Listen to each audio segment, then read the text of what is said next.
Hello and welcome to The Wrap, thanks to Coates. I'm Laura Spurway, I'm here with Kate McCarthy. And Kate, well, this has been a round of upsets. It was bound to happen at some point. We've gone from 4 undefeated sides to just 1. Yeah, well, I got 9 out of 9 on the tips this weekend. I'm not sure about everyone else. I absolutely did not. I absolutely bombed out. Let's have a look, though, at the results of the round because there were some huge upsets. Obviously, it started with the first game of the round with the Pies, getting the job done over the Swans. And then Melbourne, they got defeated. So we have no more undefeated sides in the competition, Laura. We have one more, of course, North. I'm not even counting them as part of this competition anymore because they're in their own absolutely league. Too good. They should be in their own league. And just the one team still without a win. So Richmond couldn't quite get the job done over Geelong. So, like I said, a tipster's nightmare this round. Absolute mare for most of us. Well, let's get to that grand final rematch because, well, North, they've done it again. They've made history because no grand final winner has ever won the grand final rematch, but they've done it against the Lions. They certainly have. And as I said earlier, they are the only team that's left undefeated this season. 17th win in succession, 19 games without a loss, if you include that draw, obviously, last season with Geelong. Jenna Bruton kicked 2 goals. Jazz Garner, so she was supposed to be out for 2 to 4 weeks, came back after a week, had 24 disposals, 7 clearances, 9 tackles and a goal. She's superhuman. She cannot be human the way that she plays her football. And they were pretty clinical. They got the job done on the inside. They beat the Lions at the contest and then were able to really spread and outwork them and win the uncontested possessions. But yeah, they dominated inside 50s and they won disposals but also won the tackle count. So they were up for the fight. They're going to take some beating, I tell you what. And this play we want to talk about, well, she's been one of our new kids on the block, but she is not playing like a new kid on the block. Blaithin Bogue, take another bow. Yeah, she is someone that's come into this competition. Obviously, this is her first season playing and sort of have highlighted her, I would say, most weeks on this program because she's kicked multiple goals most weeks. She comes into this team. We speak about the resume of North Melbourne and how they've won 17 games in a row. Well, she didn't feature last season. And if you can add a player that comes in and is now leading your goal-kicking ranks, if we have a look at the leading goal kicker for the competition overall, Chloe Molloy's still sitting on the top, but Blaithin Bogue, 11 goals. Then you've got Kate Hall with 10, Jazz Garner 9, Talia Randall with 8. So 3 of the top 5 are Kangaroos. But I wouldn't think many people at the start of the season would have told you that it would have been Blaithin Bogue that was leading the North Melbourne leading goal kickers and only one off the leader with Chloe Molloy. So she's been really ultra impressive. I love the way that the Irish girls play their football. They are unstoppable. They put their name on a footy. They earn the right to win the ball, but then their explosiveness, and she personifies that, her ability to exit the contest, exit with the footy, and then her cleanliness in front of goal as well. Those 3 goals that we saw, I've not seen many Irish players in their first season of football kick a drop punt as technically correct as that.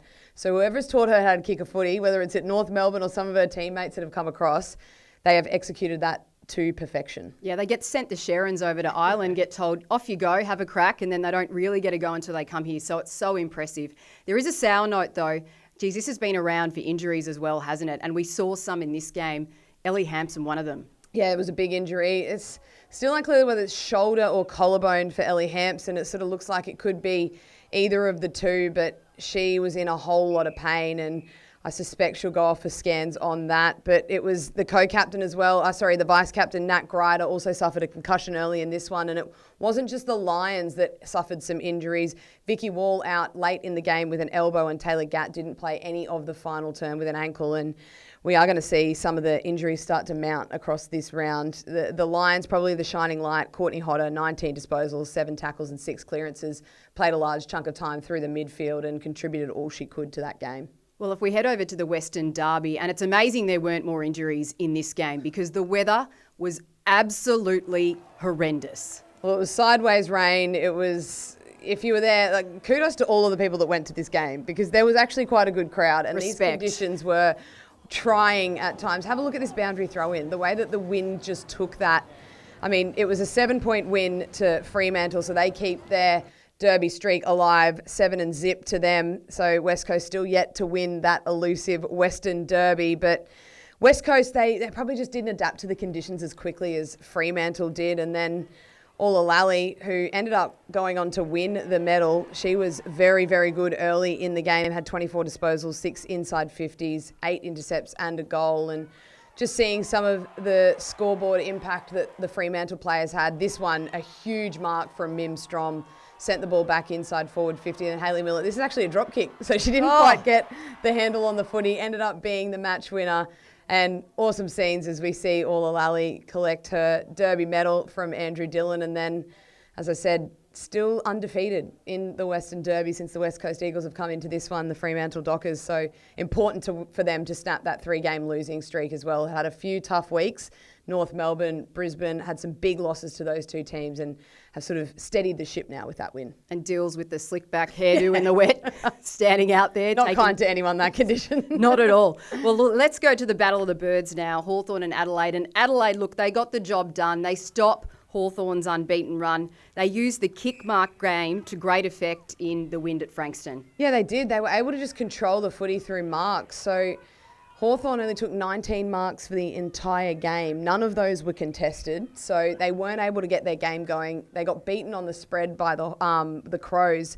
And just Dan Webster said post-match, their fundamental skill errors cost them. So they couldn't hit targets, they couldn't get their game going. And he also touched on the fact that Frankston is such a small ground, so the contested possession is really important, and Marinoff and Hatchard just got plenty of those, plenty of contested possession, plenty of possessions themselves. Marinoff with 32, laying 16 tackles as well. Hatchard, the 29, with 7 tackles of her own and a couple of goals. So those two just continue to reach new heights as the season goes on. Don't they, Justin? The Crows did well to settle, I think, because they lost Caitlin Gould really early on in the game, a nasty wrist injury. Yeah, she was in a whole lot of pain, not good signs for her. She went off, I think, before quarter time had even been sounded. She was already off to hospital to get scans on the wrist, so she just looked in so much pain as soon as this happened. So you'd be surprised if we saw Caitlin Gould at least next week, if not for a few more weeks in the season, depending on the severity of that, because we know if it's a scaphoid or anything like that, that'll be the end of her season. But let's cross our fingers for Caitlin Gould, but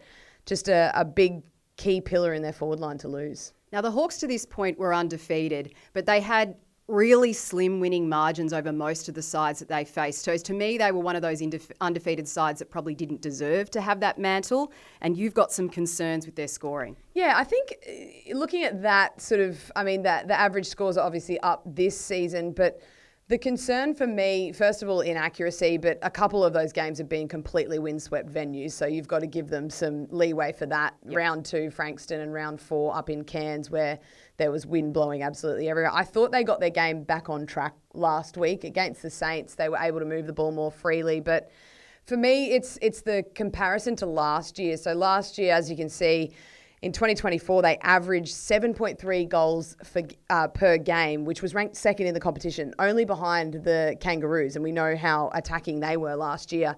They've dropped down to 16th in that area, 3.6 goals a game this season. So that's the concern. Obviously, that's not on their forwards, not solely on their forwards. The ability to move the ball has changed as well. They're not able to get it out into space as much as we saw last year. But one player that could not do more for that team is Anya McDonough. Yep. Some of her second, her third, her fourth efforts this afternoon were really good. Greta Bodie's still sort of, I guess, having to play a role where she's further up the ground, so having less scoreboard impact. And there's been a lot of talk about how hard it is to replace Aileen Gilroy, which I completely agree with. A meters game player, All-Australian last year, but I think they need to find another avenue to goal, because hopefully Gilroy's back next week, because she was a test, didn't quite get up this week with her hamstring. Yeah. But they need to find another avenue to goal, another dynamic forward or another key forward to be able to take marks inside forward 50, because they took a single mark inside their forward 50 this afternoon. And against teams like the Crows, you're not going to really do a whole lot of damage on the scoreboard if you can't get your game going in front of the big stick.